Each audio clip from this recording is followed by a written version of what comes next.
Bueno, yo creo que es algo que nosotros estamos pidiendo hace mucho tiempo. La sociedad uruguaya pide a gritos que haya organización con todos aquellos proyectos que están trabajando con las familias vulnerables. Acá creo que hay negligencia desde el día cero. No sé, por lo que he escuchado, ya hacía un año que estaban trabajando con esa familia. Y yo me pregunto en qué estaban trabajando. Porque si nosotros tenemos una adolescente que tiene 11 años, una niña, que ya tiene posibilidades de quedar embarazada y tiene toda la precariedad que en su contorno vive. ¿Qué era lo que estaban haciendo? ¿En qué trabajaba el INAU o los proyectos que estuvieran trabajando, los programas en esa familia como para evitar esto? Es válida el planteo. Graciela. Nuevamente, como ya lo hablamos la semana pasada, nos encontramos con la pared de la justicia que parece que hay que taladrarla para que entienda las necesidades de las víctimas. Y siempre nos encontramos con ese problema y con ese problema, los eslabones de la cadena que están sueltos, pero nunca se juntan para lograr hacer una unidad y contener a las víctimas. Ro. Sí, hace muchos años, trabajé dando clases de teatro, en un taller de teatro con chicos discapacitados, y en ese lugar habían chicos discapacitados que sus papás tenían un cierto nivel social. Entonces, se daban casos de menores que quedaban embarazadas, ¿verdad? Entonces se recurría al embarazo, que en aquel momento no era ley, no había nada. ¿Se recurría al embarazo? Al aborto, al aborto, perdón. Entonces, es un punto para aquellas personas que tienen hijos discapacitados que tomen en cuenta, y como ejemplo, lamentablemente, quizás no es la mejor forma de expresión que pueda dar, pero que vean que si les pasa una situación igual y no tienen los medios o lo que sea, que se dirijan a una persona indicada y que no dejen pasar el tiempo, que no se repitan este tipo de casos en chicos discapacitados. Juan Carlos. Sí, a mí lo que me duele es la continua discriminación y el abuso que se hace de las personas humildes, los que no tienen la fuerza de la voluntad para defenderse y decir estos son mis derechos, y creo que eso se reitera y es lo más triste de toda esta historia. Bien. Me gustaría una reflexión final de nuestras invitadas. Preguntaba o planteaba en el bloque anterior, bueno, a ver, ¿a quién le cabe finalmente una responsabilidad en este asunto, en este caso? Usted, insisto, leí por allí que analiza la posibilidad de hacerle un juicio tanto a la justicia como al Ministerio de Salud Pública. Sí, pero digo, yo lo analizo, lo estudio y voy a profundizarlo hasta donde sea necesario, porque los que me conocen saben que no hago juicios basados al grito. Que primero reúno toda la información, la analizo, pero así, a primera vista, yo creo que acá hay muchas responsabilidades, muchas. Hay que ver cuáles son los límites. Primero primero creo que la sociedad entera es responsable, pero bueno, contra la sociedad entera no se puede hacer juicio. Pero sí ver, porque hubo cosas que me preguntaba recién alguien de qué pasó en un primer momento. En un primer momento, como la ley de interrupción al embarazo deriva los casos a los juzgados de justicia de familia especializado, allí fue ese caso.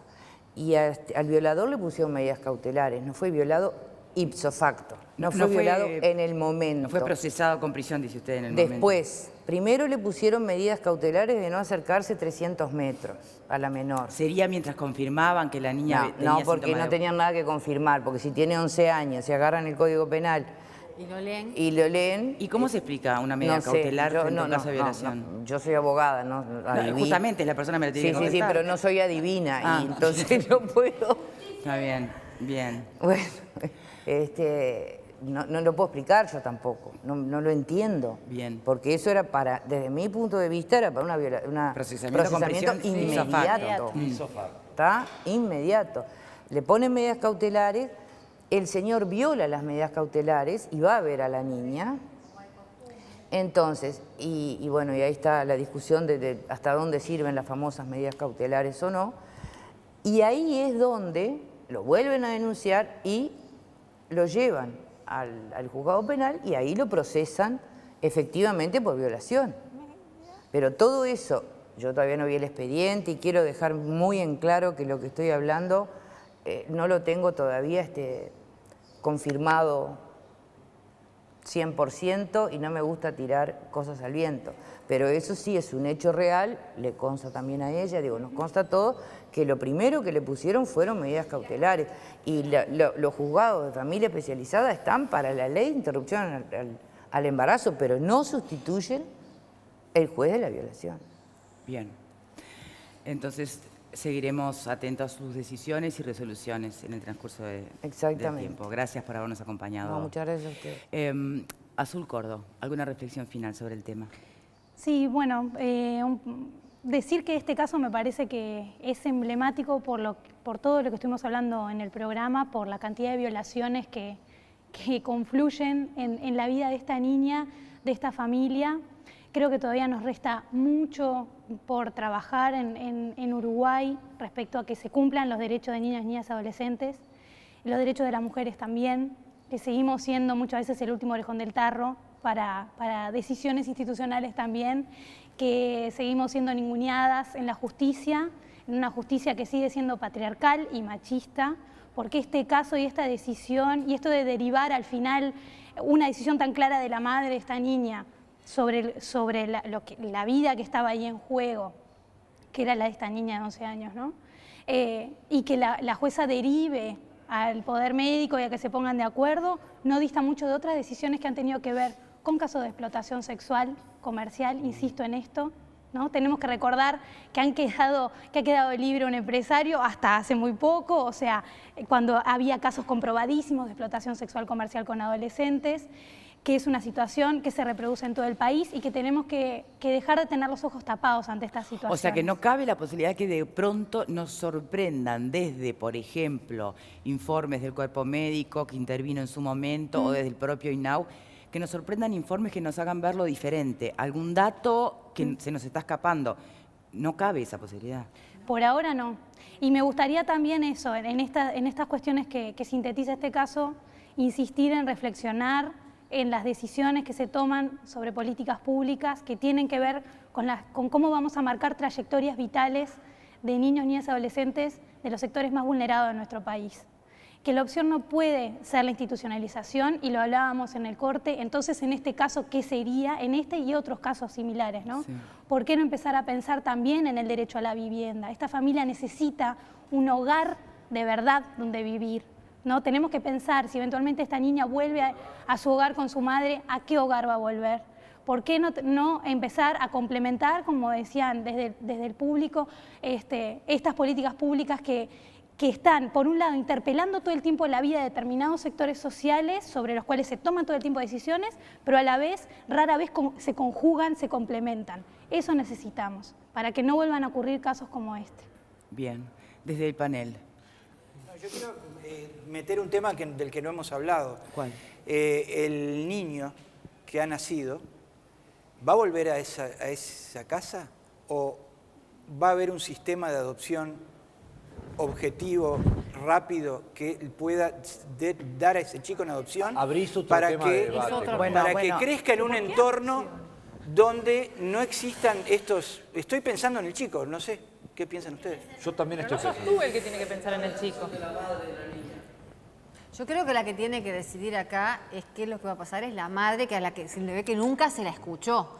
Esta señora, que no sé cómo se llama, me parece que nadie la tuvo en cuenta, nadie la respetó que ella era la madre y que nada había hecho para que le suspendieran el derecho a estar en contacto con su hija, a decidir lo que ella entendía que era mejor para su hija y que ahora decida qué entiende ella que es lo mejor con esta situación de hecho que se la zampara así. Y que bueno, que ella va a tener que tomar una decisión, que tiene que tener ayuda, sí, por supuesto, porque si las condiciones son de contexto crítico, bueno, hay que darle apoyo. Ya que el Estado estuvo omiso antes, bueno, esperemos que ahora esté presente y le subsane el daño que le generó. Me parece que tendría que venir por ahí. Sí, yo insisto que me preocupa mucho cuando uno escucha a Marisa Lindner, por ejemplo, decir que no es un caso aislado, ¿no? Que son muchos. Pero que mal de muchos consuelos ¿Dónde tontos? estamos? ¿Dónde estábamos? ¿Dónde, no? Porque se hizo muy público, porque fue un caso que enseguida se hizo público. Fue demasiado escandaloso. Y no porque tengamos que estar al tanto de quiénes padecen qué y revictimizar así a los protagonistas. No, pero porque también tenemos que resolver cómo queremos que nuestras autoridades e instituciones se paren frente a los hechos. Es que las soluciones están en los códigos y en las leyes. Simplemente es aplicar lo que está. Creo que no es ninguna cosa novedosa la que estoy diciendo. Las cosas están, es usarlas nomás. Y no Bien. hacer una interpretación que ni siquiera los jueces pueden hacer. No.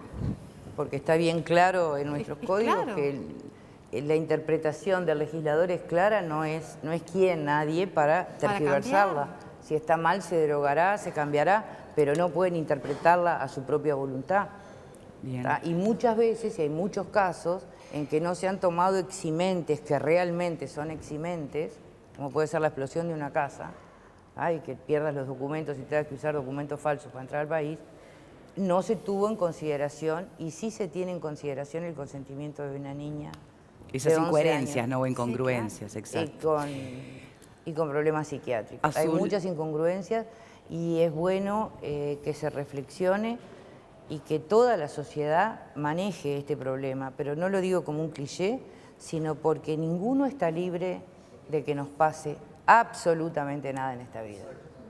Entonces creo que es momento de ponernos en el lugar de los otros, internalizar de que tenemos que trabajar todos si queremos las cosas mejor y que, como bien decías tú, trabajen todos los organismos, digo, el MIDES, todos los que puedan, no solo para este caso, sino... Integrados, y no cada uno haciendo fuerza por su lado. No que cada uno tironee por su cuenta a ver quién tiene más poder o quién decide o quién no decide, sino que se integre y que nos integremos nosotros también como ciudadanos en todas estas realidades, porque solo no sale nadie. Azul, ¿te consta cuándo se van a tener resultados de estudios que se puedan practicar, sobre todo al bebé, ¿no? En vista de lo que nos contaste, bueno, de las medicaciones a las que tuvo que tomar la mamá y demás. No me consta, y además, digamos, el parto es muy reciente y eso está en manos del equipo médico, y en todo caso la doctora que lleva el caso, ¿no? Pero Lo valorará no me en consta su momento. Como decíamos al principio, seguiremos entonces de cerca sus resoluciones, doctora. Gracias a las dos por habernos acompañado. Fer, ¿querías decir algo? Sí, yo quería decir algo, y me parece paradójico y lo voy a traer por eso mismo. Popularmente se dice, un niño que nace trae un pan a la familia. Debajo del brazo, ¿no? Debajo del brazo. Y la realidad, yo creo que para poder aprovechar la paradoja es, este niño trae un gran desafío porque es una vida real, existe, ya está entre nosotros, ya es un ciudadano, en el sentido que ya es parte de la sociedad. Lo que sí trae este niño es el desafío de un pan. Y el desafío de un pan está en las responsabilidades de la justicia, está en la responsabilidad del Estado, está en las responsabilidades de todos nosotros.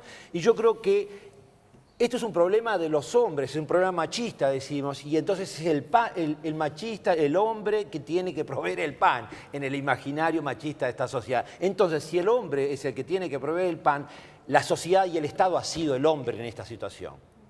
Y entonces la sociedad y el Estado quien tiene que proveer el pan. Para que esta familia crezca, se desarrolle, para que este niño crezca y se desarrolle, y para que tengamos esperanza en este país. Necesitamos pan. Bien. Y para cerrar, perdonen que insista en un aspecto, y que incluso atenta contra los conceptos de rating, ¿no? De los medios de comunicación. Qué triste es cuando uno entiende y visualiza que si es una familia de bajos recursos, que no tiene dónde golpear, termina acudiendo a un programa de televisión para ser escuchado y para ser oído. Insisto, atenta contra lo que me puede pedir mi jefe, ¿no? Tener rating y así... Pero es triste, es triste. Gracias por habernos acompañado. Chau, chau y hasta mañana. Esta canción